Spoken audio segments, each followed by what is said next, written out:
Muchísimas gracias. Me presento, soy la doctora Marta Durán, soy miembro del Comité de Ética del Instituto Nacional de Ciencias Médicas y Nutrición en Salvador Subirán, también soy investigadora en esa institución, entonces hago ambas actividades. Espero que esa expertise me dé un panorama suficiente como para poder abordar este tema tan interesante sobre la realización de investigación en grupos vulnerables. De entrada, nosotros en la institución tenemos un grupo vulnerable muy fuerte que son enfermos, pacientes que tienen enfermedades, a veces algunos de ellos enfermedades catastróficas que requieren de tratamientos muy caros o a veces son invitados en estudios de investigación en donde utilizan medicamentos de experimentación, y nosotros como comité de ética y comité de investigación tenemos que estar pues al pendiente de que no se cometa ninguna falta en la ética ni de la metodología de la investigación, puesto que cualquier estudio que no lleve adecuadamente las normas de la investigación y se apegue a la metodología correcta, pues también está infringiendo un principio de ética en los pacientes, que son sujetos, son voluntarios en las investigaciones. Y un tema que a mí me agrada muchísimo es justo la investigación clínica en sujetos que son grupos vulnerables. Particularmente yo veo mujeres en edad reproductiva que tienen enfermedades crónicas a veces y que un embarazo pudiera ser algo muy malo para su enfermedad. Entonces, de entrada, ese es un grupo vulnerable bien importante. Pero vamos a hablar de todos los grupos vulnerables en general para poder tener un panorama. Aquí en esta foto podemos ver, por ejemplo, varios grupos vulnerables. De entrada, vemos que es un grupo donde tenemos gente en pobreza, tenemos una anciana, tenemos niños, tenemos una mujer con un bebé, y pues en general vemos como la gente no tiene un nivel socioeconómico muy privilegiado. Entonces la pobreza puede ser de entrada un grupo vulnerable importante de la población, que muchas veces algunos investigadores podrían tomar ventaja de esta situación en donde la gente no tiene tanta información sobre muchas cosas y entonces obtener lo que quieren a costa de infringir alguno de los principios éticos en estas personas. Bueno, en ocasiones las investigaciones que aportan grandes contribuciones al conocimiento médico pueden percibirse como de mayor importancia y sobreponerse al sujeto, al individuo, y esto es un grave error. Aunque el enfoque en los objetivos de la investigación es comprensible, nuestra sociedad siempre valora antes que nada el derecho y el bienestar de los individuos. Entonces, no se considera ético el uso de los individuos como medio para alcanzar un fin. Esto es algo muy importante y es un principio de la ética que hace muchísimo tiempo escribió un filósofo, Kant, que ha sido pues el más citado en estas cuestiones de la ética. Los individuos son indispensables, de hecho, para la investigación, sobre todo que uno empieza a investigar en animales, cuando uno comprueba algún hecho, entonces tenemos que pasar al siguiente paso y empezar a investigar en individuos humanos, pero siempre y cuando se sepa muy bien cuál es el objetivo, que ya se demostró la efectividad de tal o cual procedimiento o medicamento, y entonces pasamos al siguiente paso, que son los individuos. Entonces los individuos son indispensables para la investigación y que tiene como fin mejorar la salud humana. En general es un beneficio para la sociedad, para la humanidad. Para ello, la relación entre los investigadores y estos sujetos de estudio es crítica y debe estar basada en la honestidad, en la confianza y en el respeto. Esta importancia se ve reflejada en los principios que define la investigación ética y las políticas regulatorias que describen la implementación de estos principios. O sea, a veces es muy difícil lograr una investigación 100% ética y los investigadores todo el tiempo estamos aprendiendo de nuestros errores para poder subsanar este tipo de cosas que a veces no nos damos cuenta y cometemos en nuestras investigaciones.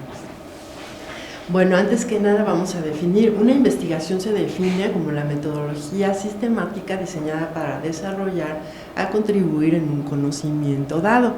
Y un sujeto de investigación o de estudio se define como un individuo vivo de quien se obtienen datos clínicos a través de la intervención o interacción con el individuo. Y algo bien importante, obtenemos información privada y confidencial del sujeto, y nosotros siempre debemos estar como investigadores protegiendo esta información que obtenemos. Vamos a suponer un paciente con una infección como VIH, que no quiere que sepan sus familiares, etcétera. Entonces nosotros tenemos que ser guardianes de toda la información que obtenemos de nuestros pacientes. Los grupos vulnerables, por definición, son sectores de la población cuyas condiciones le impiden incorporarse al desarrollo y acceder a mejores condiciones de bienestar.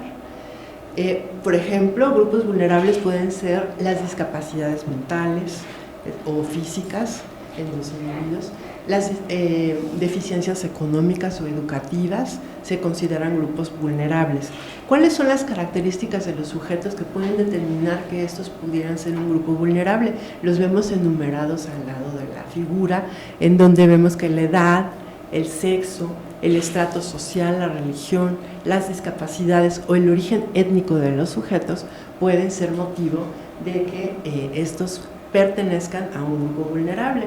Hace ratito, antes de empezar esta conferencia, platicaba con Ángeles y platicábamos del grupo de pacientes obesos, como actualmente ocupan el número 1 como población vulnerable en las investigaciones, y debemos de protegerlos porque se considera un grupo bien especial, bien consentido por nosotros en nutrición, y quienes sufren a veces mucha agresión por parte de la sociedad.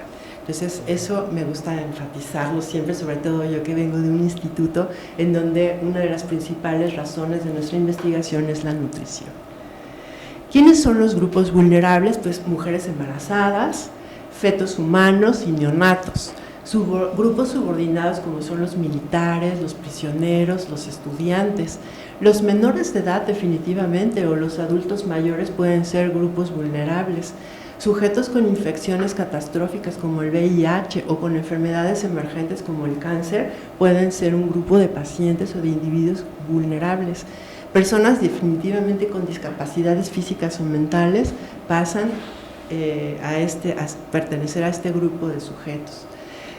Cualquier persona en desventaja o sujeta a coerción o influencia, por ejemplo, un jefe que a sus estudiantes o a sus subordinados les obliga a entrar a un estudio, por ejemplo, de investigación, eso está completamente proscrito por los principios éticos. De hecho, no se puede un investigador poner a reclutar sujetos que trabajan para él en las investigaciones que lleva a cabo.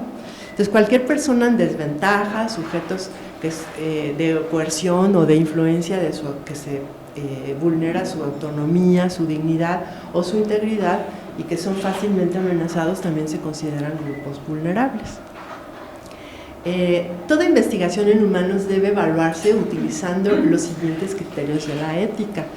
1. El riesgo que la investigación le confiera al individuo per se, ya sea sano o sea enfermo, o que tenga alguna de estas discapacidades de las cuales hemos hablado.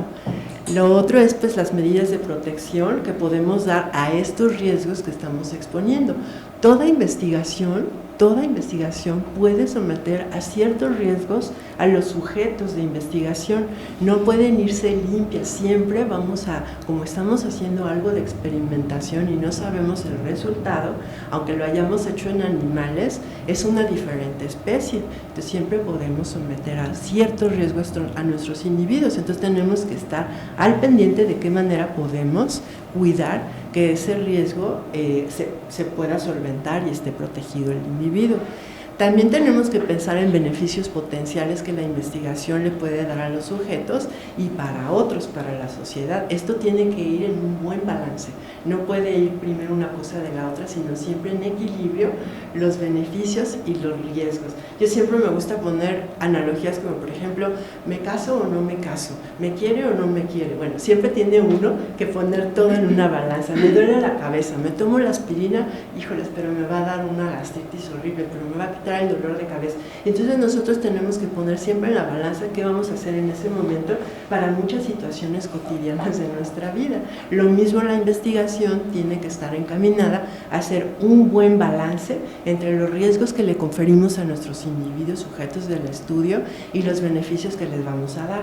Esto es lo que más difícil nos cuesta a los investigadores, y yo que estoy en el Comité de Ética y de Investigación del Instituto, también a los investigadores les cuesta mucho trabajo esta parte de hacer un buen balance, o por lo menos expresarlo, porque a veces sus investigaciones por sí solas hablan y tienen un buen equilibrio, pero los investigadores a veces no saben escribirlo o expresarlo en sus protocolos. Es una cosa bien importante que los investigadores debemos de tener en cuenta. Y bueno, la importancia del conocimiento de la investigación, definitivamente no lo podemos dejar de un lado, siempre y cuando la relevancia de esta investigación y el conocimiento que va a aportar a la humanidad no se anteponga a la protección de los sujetos que están participando en la investigación. ¿De acuerdo? Bueno, por ejemplo, aquí mismo en la Conbioética, ustedes en 2012 presentaron una tabla muy interesante sobre grupos vulnerables en nuestro país. Por ejemplo, los asesinatos o feminicidios en la ciudad Juárez, y algunos de ellos pues fueron seriales. Nos ponen también sujetos o grupos de población que sufren de violencia intrafamiliar. Definitivamente los niños, las niñas y los adolescentes son un grupo vulnerable. Los adultos mayores, no se diga. Algunos personas que están internos en hospitales, en instituciones, en prisiones. Los refugiados extranjeros. Grupos agrícolas, de campesinos, también se consideran grupos vulnerables, migrantes de otros países, etcétera.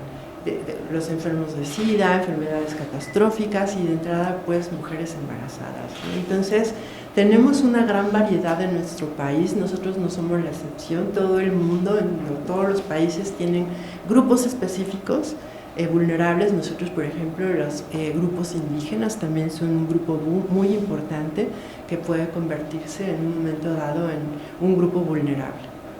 Entonces, es bien importante que nosotros, como investigadores mexicanos, estemos al pendiente de qué sujetos vamos a reclutar en nuestras investigaciones y ver qué tipo de grupo es, si es un grupo de la población vulnerable y qué vamos a hacer al respecto. Ahora, hay que entrar un poquito a los hechos históricos que pues, nos han acompañado a todos los investigadores y que pues, son hechos catastróficos que de repente nosotros los juzgamos pues, bien severamente, pero no ponemos el ojo en lo que hacemos nosotros diariamente y en nuestro quehacer. Nosotros podemos ser un nazi. Hay que tener mucho cuidado y no darnos cuenta. Estoy exagerando, pero es importante que los que hacemos investigación nos demos cuenta y hagamos un buen análisis de que en nuestras investigaciones no estemos cometiendo algún acto coercitivo o estemos lastimando a algún individuo en aras de tener un conocimiento o a veces hasta solamente de tener una publicación, ¿no? Entonces, bueno, hay que recordar que en la posguerra, bueno, más bien durante la guerra, la Segunda Guerra Mundial, se realizaron experimentos en los campos de concentración, en grupos de judíos, en prisioneros soviéticos, en gitanos, inclusive mismos alemanes discapacitados. Este investigador, Josef Mengele, en Auschwitz, hizo muchos experimentos médicos para probar qué le pasaba al organismo en situación de hipotermia o en situación de mutilación, malaria, gas mostaza, impacto de la altitud elevada, estudios en gemelos. Estos estudios fueron realmente crueles en los sujetos que llevaba a cabo esta investigación. Aquí tenemos dos fotografías en donde un médico está probando el gas mostaza, de arriba dos soldados alemanes están probando qué le pasa al organismo en un niño en una tina de agua helada para probar cuáles son las cosas que le suceden al organismo durante la hipotermia del cuerpo. Es decir, para los que no tengan el conocimiento del término médico de hipotermia, es que baja la temperatura corporal de tal manera que pueda estar en peligro la vida del sujeto. Y además de que se siente horrible eso. Y bueno, entonces Estados Unidos, una vez que terminó la Guerra Mundial, demandó a 23 médicos alemanes que realizaban estos experimentos durante, pues en los campos de concentración durante la guerra. Estados Unidos contra Karl Brandt. Karl Brandt fue el abogado defensor de estos 23 médicos alemanes. Él no quería ser su defensor, pero tenían que tener un defensor. Entonces, pues él fue el que hizo este trabajo. Los delitos que le imputaban a estos 23 médicos eran crímenes de guerra, asesinatos, torturas y violaciones contrarias a las leyes de la guerra, crímenes contra la humanidad por exterminio y muerte en masa, genocidio, que significa la muerte de grupos étnicos determinados, en este caso por religión, guerra de agresión por premeditación por alterar la paz del Estado soberano. Y en diciembre de 1946, el Tribunal de Crímenes de Guerra en Nuremberg sí condena a los 23 médicos, 16 médicos son sentenciados a prisión y 7 de ellos son definitivamente sentenciados a muerte. Estos son los 23 médicos, los que ven en la foto, que estuvieron en este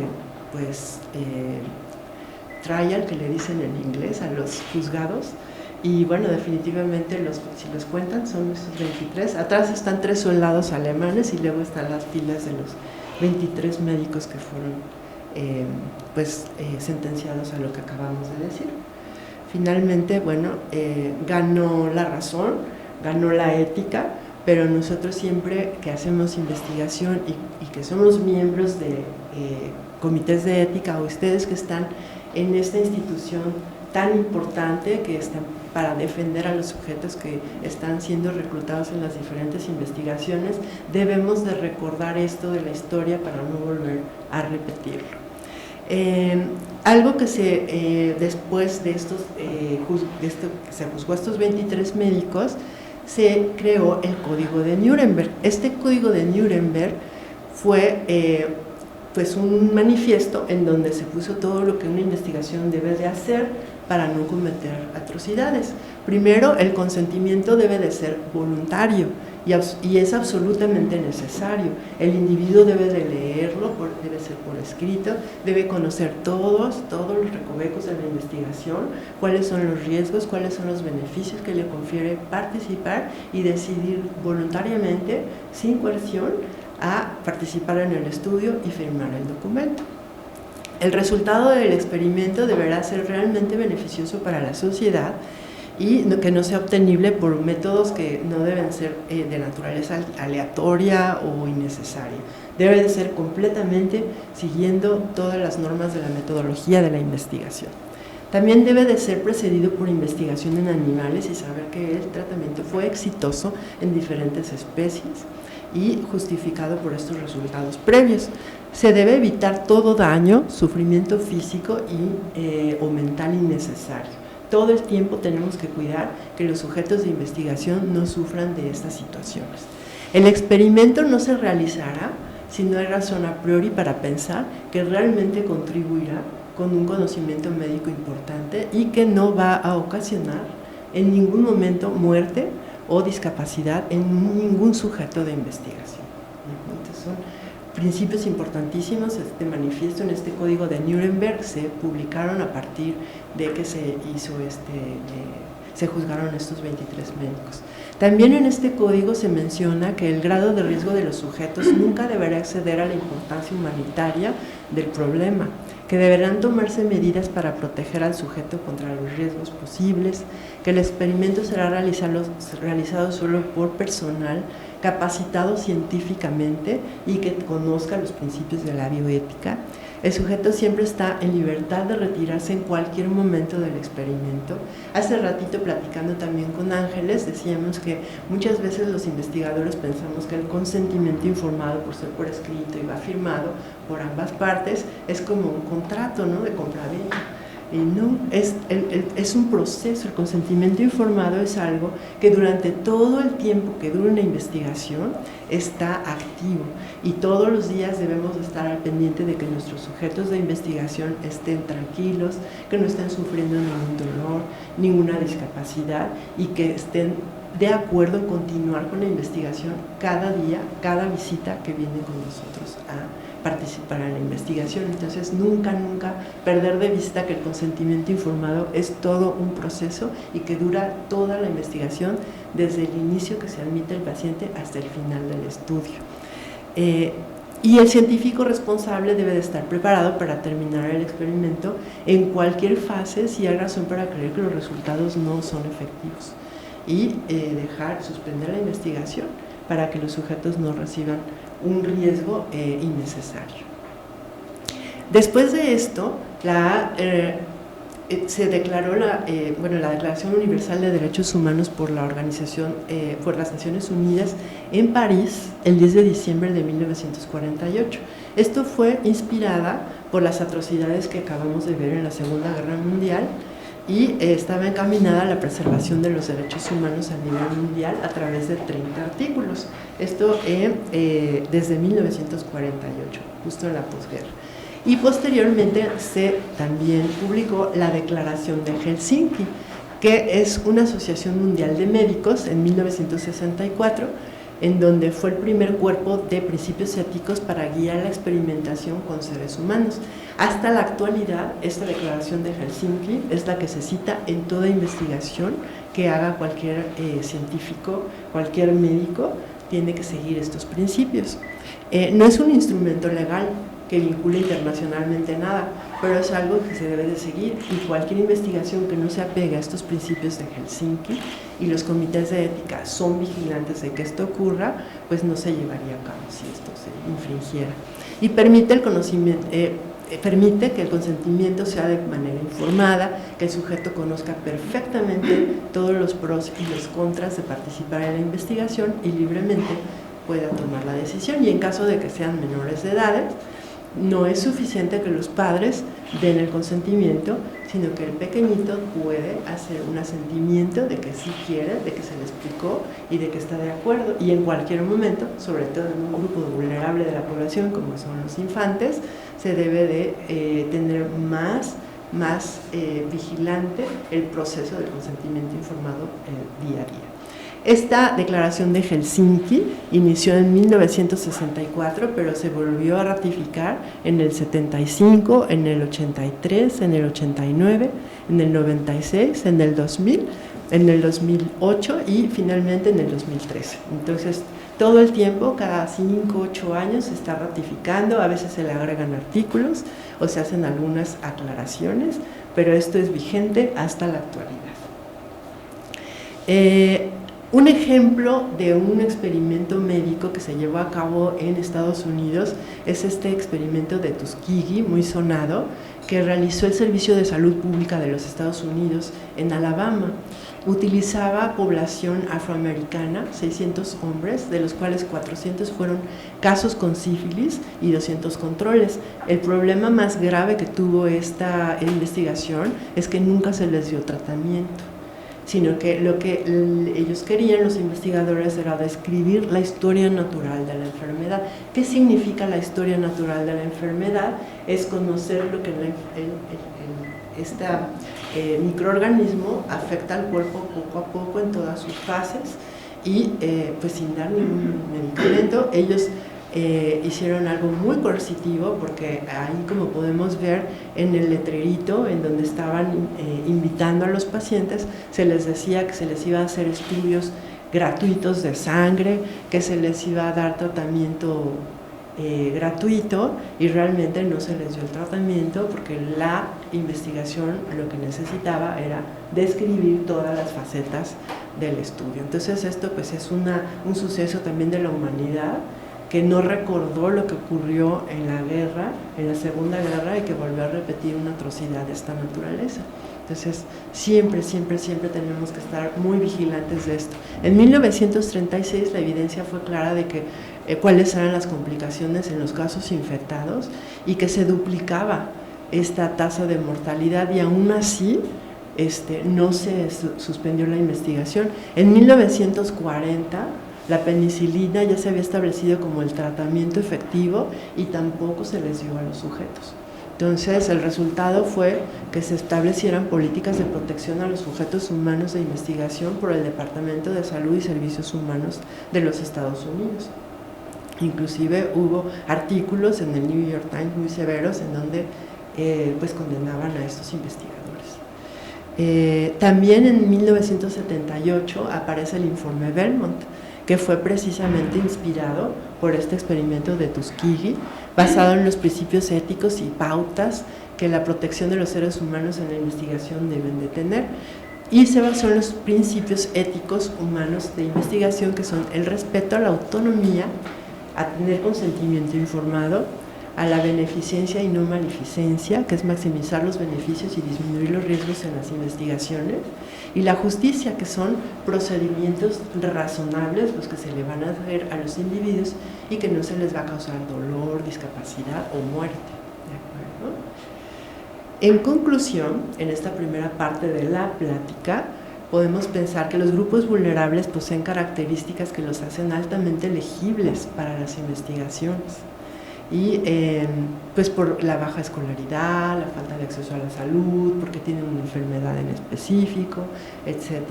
Y ser incluidos en un protocolo pareciera ser visualizado como un beneficio, aunque no siempre lo es, y eso es lo que tenemos que vigilar.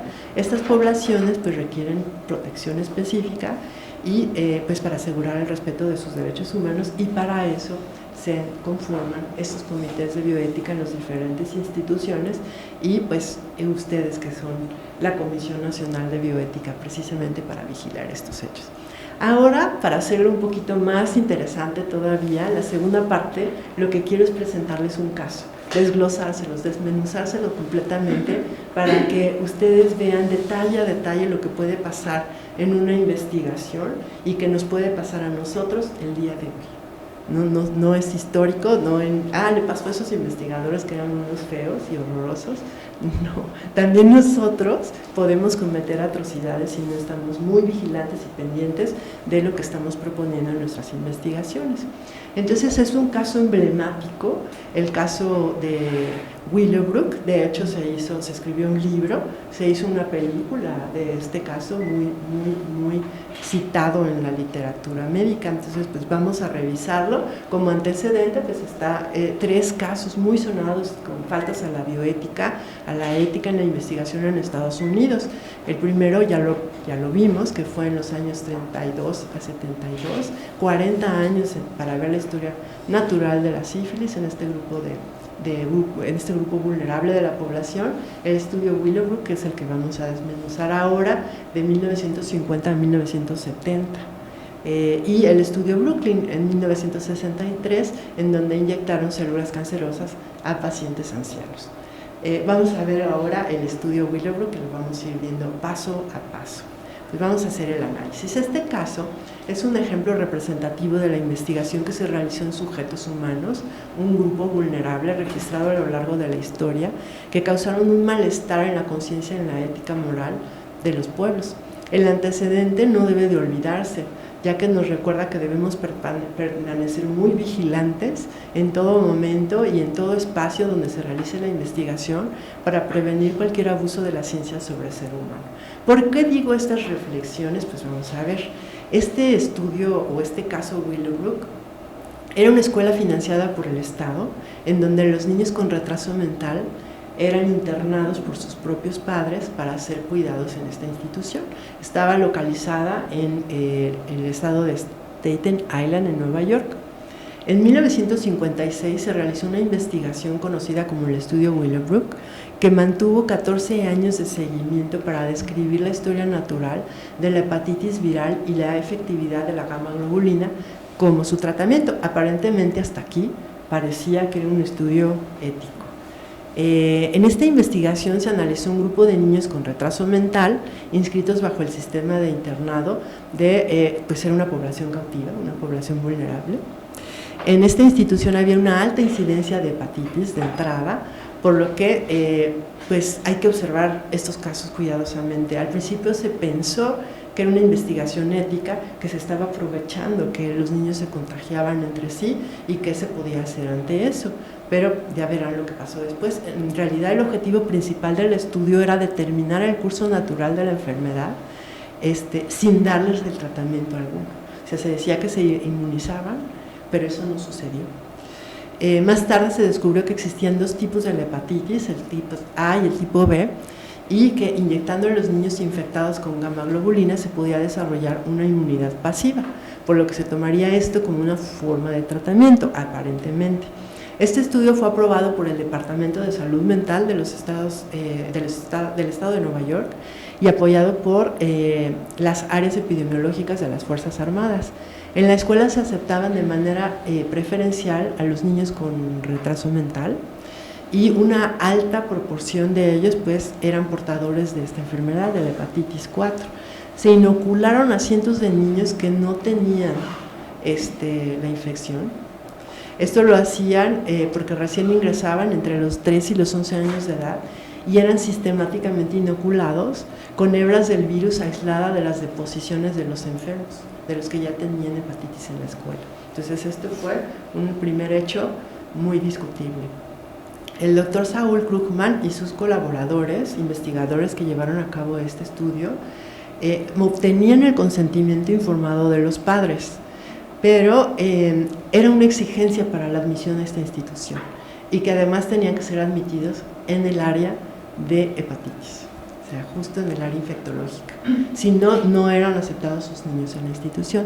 El estudio fue realizado por este doctor, quien justificó que era beneficioso para los niños enfermos por la ayuda médica sin costo que se les daba en esa institución y que porque para la humanidad estos conocimientos eran un legado muy importante para toda la sociedad. Las inoculaciones con el virus de la hepatitis en forma intencionada fueron justificadas porque era inevitable el contagio, que de todos modos entre todos estos niños se iban a contagiar. Claro, pero había diferentes pabellones, no necesariamente tenían que estar en el de hepatitis. Entonces, bueno, de entrada ese fue un problema muy grave. Señalaban que era mejor que los niños, al ser contagiados, estaban bajo cuidados y estaban esa infección controlada por los investigadores y los buenos médicos que estaban al pendiente de los niños, y así es como lo estaban haciendo. Estas son dos publicaciones que ocurrieron en los años 50 en el New England Journal of Medicine, una de las revistas científicas más prestigiadas del mundo, en donde simplemente reportaban la historia natural de la enfermedad y nunca el tratamiento efectivo. Los niños realmente no habían sido inoculados con la vacuna. Una serie de cartas al editor mantuvieron una discusión muy fuerte de naturaleza ética una vez que se publicaron estos dos artículos. Y los puntos a discusión fueron la vulnerabilidad de los sujetos de la investigación, la interferencia del consentimiento informado, que era coercitivo porque era la manera como podían ingresar estos niños a la institución, y la naturaleza no terapéutica de la investigación. En realidad solo se inoculaban a los niños y se seguía la enfermedad para poder describirla, pero nunca para darles el tratamiento. Nunca fue el objetivo de la investigación el curar a estos niños. La crítica de Stephen Goldwyn, y lo dejé tal cual en inglés, pero quiero resaltar que fue sobre que él juzgó como moralmente incorrecta esta investigación. Número 2, que eran un grupo vulnerable de la población, niños con retardo mental, niños por edad, mal, y además con una discapacidad mental, doblemente mal, y que no se le daba ningún beneficio a estos niños. Principalmente, este tercer punto era uno de los puntos más fuertes de esta crítica de Stephen Goldwyn. También hubo otra, en defensa, este investigador, Saúl Krugman, dijo que no se les daba riesgos adicionales a los niños y que de todos modos estos niños iban a estar expuestos al virus y que qué mejor que aprovechar la situación para poder llevar a cabo sus investigaciones, diciendo que les iba a dar el beneficio de la vacuna, cosa que no ocurrió. Que el daño era muy pequeño a la exposición de la enfermedad, cuando actualmente se sabe que la hepatitis crónica causa cirrosis y hasta cáncer hepático, ¿no? Entonces, bueno. Y también argumentó que se les beneficiaba con la inmunización, cosa que no ocurrió, y que además pues, se obtenía el consentimiento informado de los padres. Pero bueno, él no mencionaba las letras chiquitas de que si no entraban a la institución por el pabellón de hepatitis, pues no iban a ser admitidos en la institución. De hecho, si no entraban para la investigación, no entraban a la institución. Entonces, bueno, esto yo creo que es algo gravísimo. También hubo otra crítica de Papworth, en donde pues primero resalta que la experimentación es en un grupo vulnerable, son niños, y que era completamente ilegal porque no tenía ningún interés para los niños que estaban participando en el estudio, puesto que ellos no recibían ningún beneficio de tratamiento y al contrario, hubieran estado mejor en sus casas, no infectarse de este virus. Y bueno, la otra es que eran admitidos en Willowbrook justo por el pabellón de la hepatitis y que la intención del experimento nunca fue la inmunización, sino fue describir la historia natural de la enfermedad y ver qué pasaba con estos niños.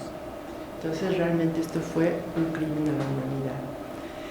Bueno, ¿ahora qué tenemos? Ahora tenemos muchas herramientas, los investigadores, para poder evitar esto, pero también quiero desglosar este caso de Willowbrook para ver de qué manera se infringieron los principios de la bioética, que primeramente está la autonomía, que es el reconocimiento de todo ser humano como ente único, libre, con necesidades, con debilidades, con fuerzas y con planes de vida individuales, mismos que deben de responder a la determinación de sus propios actos. Esto se define como autonomía, y la autonomía debe de ser defendida en todo momento cuando un sujeto, un individuo, un enfermo, una mujer embarazada, un niño, un anciano o cualquier persona que no sea grupo vulnerable entra a una investigación.